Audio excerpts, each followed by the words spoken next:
So what I've come up with, we need to basically have a storage place, because all of our stuff is kind of over there.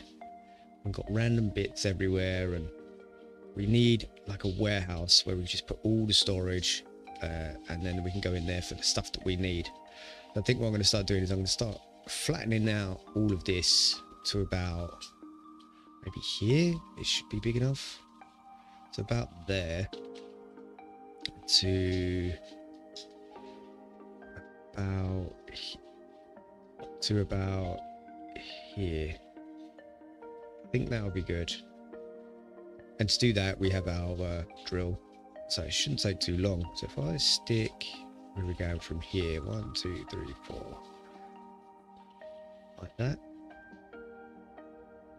Yeah, that should have enough room. Has it got any? Yeah, it's still got fuel in it, which is good.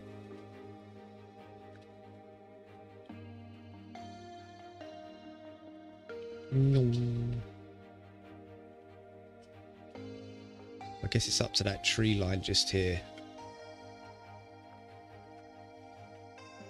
That one there.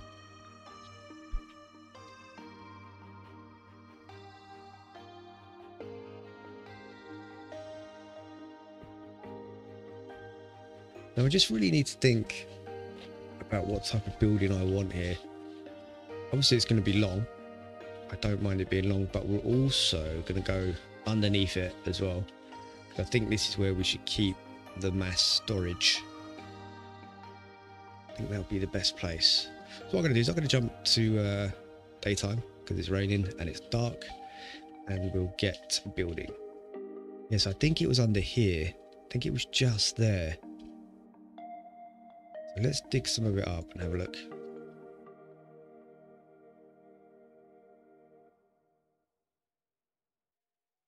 Yeah, I'm pretty sure it was here. Yeah, it was. Oh, wow, look at that. Yeah, it was. See, they're over there. So we need to kind of make a sorting system where we can throw everything in here, and then if we want to get it out, we come down and, you know, we press a few buttons, stuff like that. So what I'm going to do is I'm going to make some more of these vaults, put some chests up in here as well. I don't know how long you can have these, so I'm just going to kind of space them out. I guess maybe like this.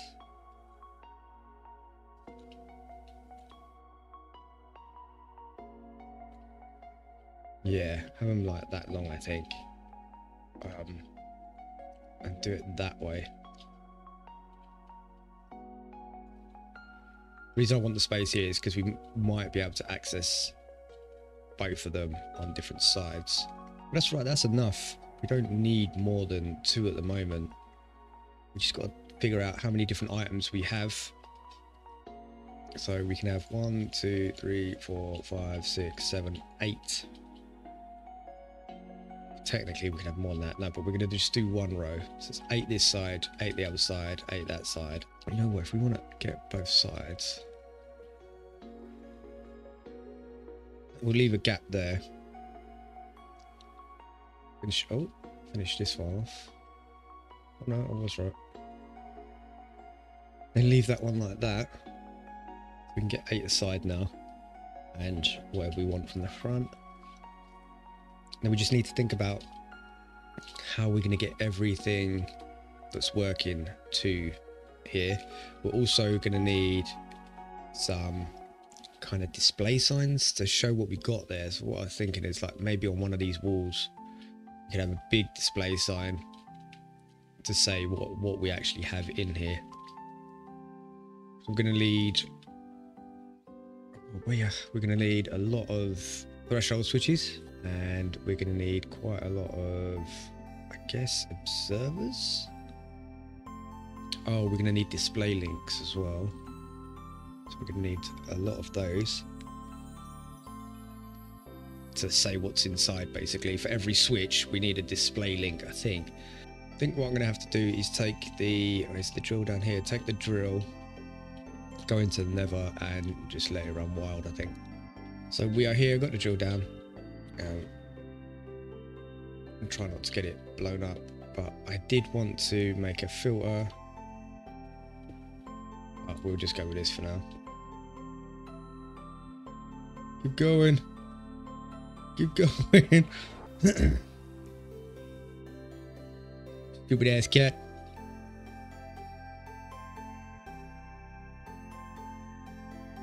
Yeah, we're good. We are good. So we are back. We survived. So I need to put some coal in there. Let's see how many.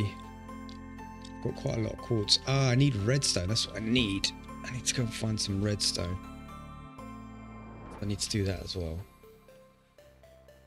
However, we have quartz.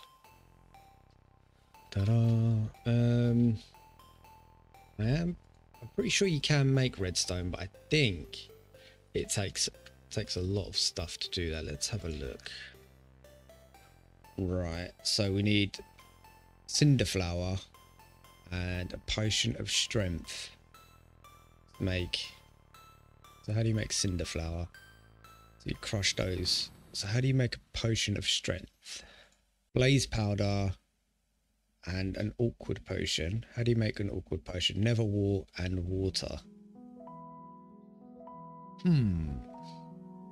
Is that worth it? It's quite a big project. So the cinder flour we can do because we've got a load of blocks. Blaze powder might be an issue. How do you get blaze powder from blaze rods? You get blaze rods from blazes, right? So we could go and get the blaze spawner in the nether, bring it back here. I think that's more complicated. I think what we need to do, take the drill into the mines and get a load of stuff down there. Yeah, we'll do that. We'll go down into the mines first to see what it's like. If we don't have no luck there, then we will build all those contraptions to try and make it automated. Let's take the coal with us. We're going to need torches as well if we're going mining. So basically what I think I'm going to do is I'm just going to get all the bits together. You know, maybe just do a fast forward for it all, because there's going to be a lot of stuff. I need to do a bit of testing as well to see if it all works. And then once I've got that all sorted, we will jump back with all the stuff we need, and then we can start routing stuff around where it needs to be.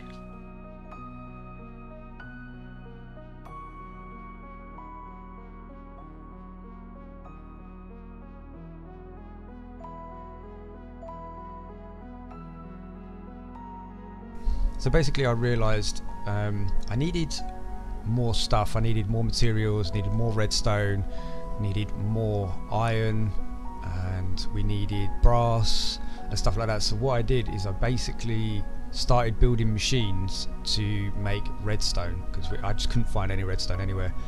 So we went on from getting the storage sorted back to making a redstone farm basically.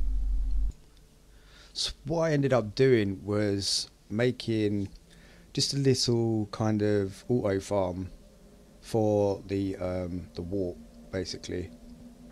So it will grow, it will get cut down, it will grow, it get cut down. The reason I needed to do this is because these are all the kind of ingredients you need to make redstone, and I also needed to learn how to make an andesite farm, because I didn't know at the time that I didn't have any andesite left. So I get on with doing this, we make our little farm here, we end up going underneath and making a blaze farm too. So as I got to this part of the build, I realised I actually need a machine so I can mix everything together. So I start designing a small machine here. So basically the warts come into those shaft things, whatever they are, into the mixer, and then straight down and get mixed up there. I then kind of think to myself, well, I need water and stuff to be pumped into the machine, and I need the warts to be pushed into the machine so it can mix and then come out to what I need it as. So I needed a pump in and a pump out.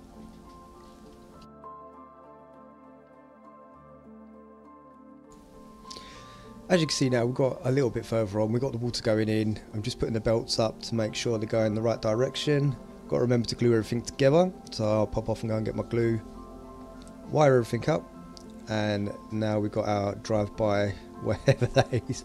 So we're getting the water going in, we're just setting up the mixer now, obviously to get the right rotation and stuff like that. It took me a while to actually kind of figure out how to do this, but we managed it in the end. It was quite simple.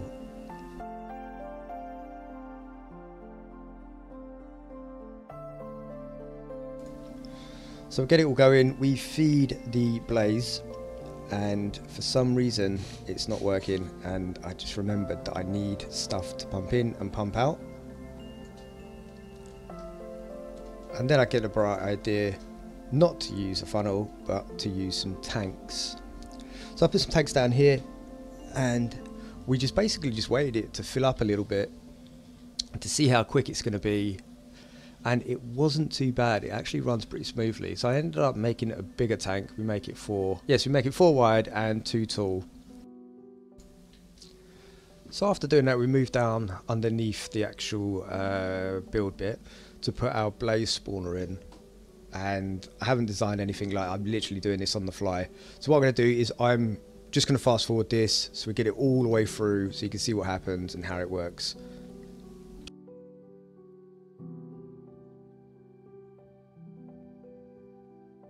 So the basic idea for this is the blazes spawn, they get pushed down from the top, they come down to the deployers, they get hit, they die. What I didn't realise, the deployers actually take the items. So the hoppers I got there and the barrels I got there I end up getting rid of because there's no need for them to be there. So at the back of the deployers there'll be funnels, and then they go straight into chests, and it separates basically blaze rods and experience points. So as you can see here, they're getting hit, they drop the items in, and that's pretty much it. And apparently having the ladders on the side of the build there means that they don't basically have a limit to how many can spawn. They can just spawn and spawn and spawn and spawn. So I changed the design a tiny little bit because the blazes were coming down, but they weren't coming down quick enough, and I got fed up of waiting. So I put some glass here so they could see me, and they get a little bit angry, they fly up a little bit and come down, and that allows more to drop in. But the whole design is pretty much the same. They're up there, the ladders are there, and it drops down through here. This barrel's that's just got some of my stuff in. It comes through here, gets ground up, and then goes up to the top. And I changed the design up the top as well. Put glass everywhere, and I had to, so because they wouldn't go into the middle, I don't know why, but they wouldn't go into the middle, so I put fans all around, and this took absolutely ages to get all the resources, absolutely ages. And then I found a mod where if you put a scarecrow down, it makes them generate again and again and again, so they keep generating, which is great. So I did that, and that's pretty much it. We literally got everything we needed to do done. So if I just run back upstairs, basically what happens up here is the netherrack goes through there and it makes cinder flour, and then it comes down here, and then it will, oh, there's a torch there. It will get then squirted and put in there as redstone. So once that potion of strength goes onto the cinder flour, it makes redstone. And I've been finding out, I don't know why this is doing this, but here it's empty. I think it's done the same up there as well.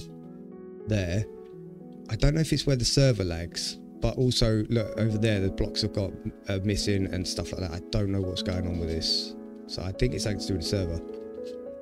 But yeah, it just puts the WART in here, it gets mixed up into here, then it comes back out again into there, and it gets mixed up with the blaze powder and into there, and that makes all our redstone.